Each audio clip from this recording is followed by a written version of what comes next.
Hello everyone. Today we will be going to discuss the noteworthy linguists and their contributions in English language. First on the list is Benjamin Worth. He is an American linguist who developed what came to be known as the Sapir-Whorf hypothesis. He did this in collaboration with his teacher, Edward Sapir. Edward Sapir and Benjamin Worth proposed that language influences the way we think. With this idea, they proposed the Sapir-Whorf hypothesis, which is the foundation of the theory of linguistic determinism. It states that it's impossible to fully understand a second language because the primary language is ingrained within an individual. Danielle Jones, a London-born British phonetician. He was head of the Department of Phonetics at University College London and known as the father of phonetics. He was actually a leading British phonetician during the first half of the 20th century and had a profound effect on the study of pronunciation and was in part responsible for the selection of received pronunciation or RP as the norm for radio announcers. The works for which he is best known are an English pronouncing dictionary and an outline of English phonetics. Jones spent most of his life working on phonetic transcription. Jones was also the first linguist in the Western world to use the term phoneme in its current sense, using the term in his article, The Phonetic Structure of the Szechuan Language. The cardinal vowel diagram appeared for the first time here. Ferdinand de Saussure, a Swiss linguist, semioticist, and philosopher. Many key developments in linguistics and semiotics in the 20th century were based on his theories. He was acknowledged as the founder of modern linguistics and semiology and as having laid the groundwork for structuralism and post-structuralism. It was also he who first emphasized the importance of viewing language as a living phenomenon. Although Saussure's importance in contemporary theoretical linguistics has dwindled, with many of his key viewpoints now antiquated or challenged, his effect on post-structuralist 21st century reception has remained more open. His thesis of a two-tiered reality concerning language was his greatest contribution to structuralism. The first is the lang, which is an abstract and impenetrable layer, and the second is the porul, which is the actual speech we hear in real life. One of the famous Greek philosophers and a student of Plato who contributed many ideas and theories in the different disciplines that helps humans to understand more about the things around them is no other than Aristotle. In terms of language, Aristotle also has its own idea and contribution to it.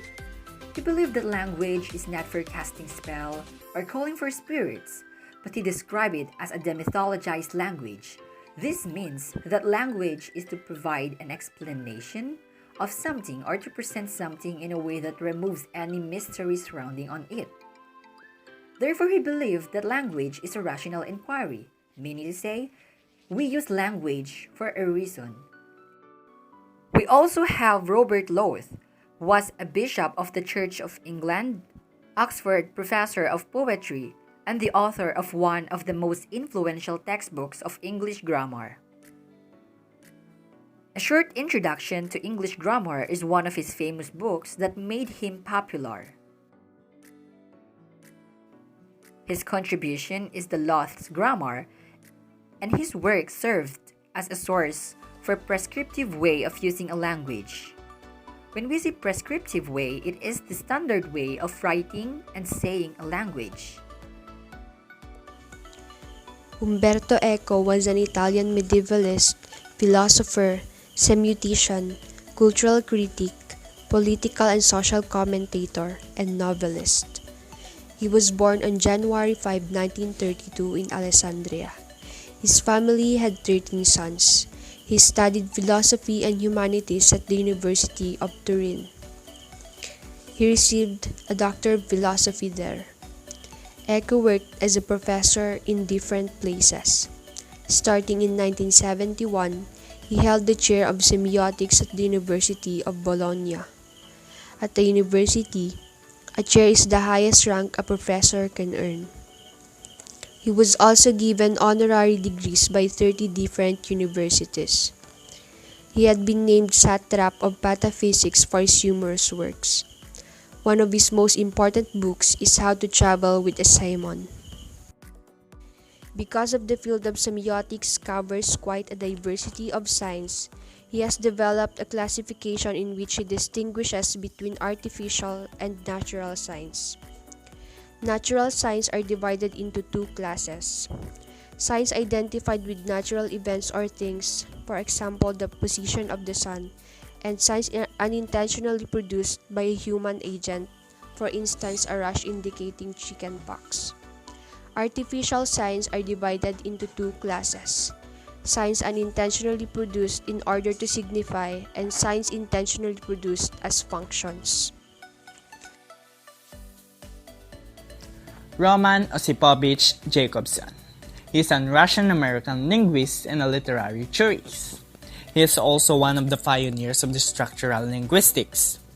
His contribution on English language is he developed revolutionary new techniques for the analysis of linguistic sound systems, in effect, founding the modern discipline of phonology.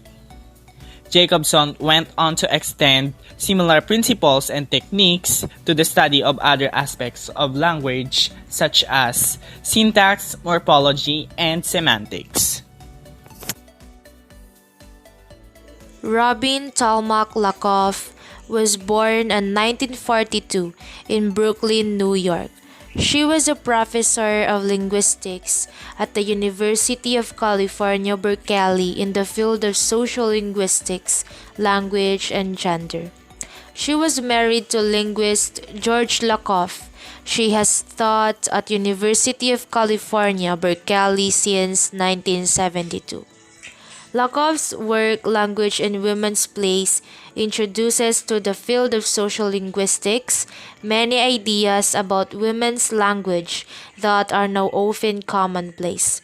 It has inspired many different strategies for studying language and gender across national borders as well as across class and race lines. Her work is noted for its attention to class, power, and social justice in addition to gender. Avram Noam Chomsky, considered to be the father of modern linguistics, believes that the human brain is designed to comprehend these rules.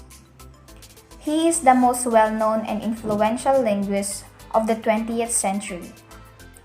Chomsky released Syntactic Structures in 1957, which suggested a unique idea that all humans may be born with an innate comprehension of how language works.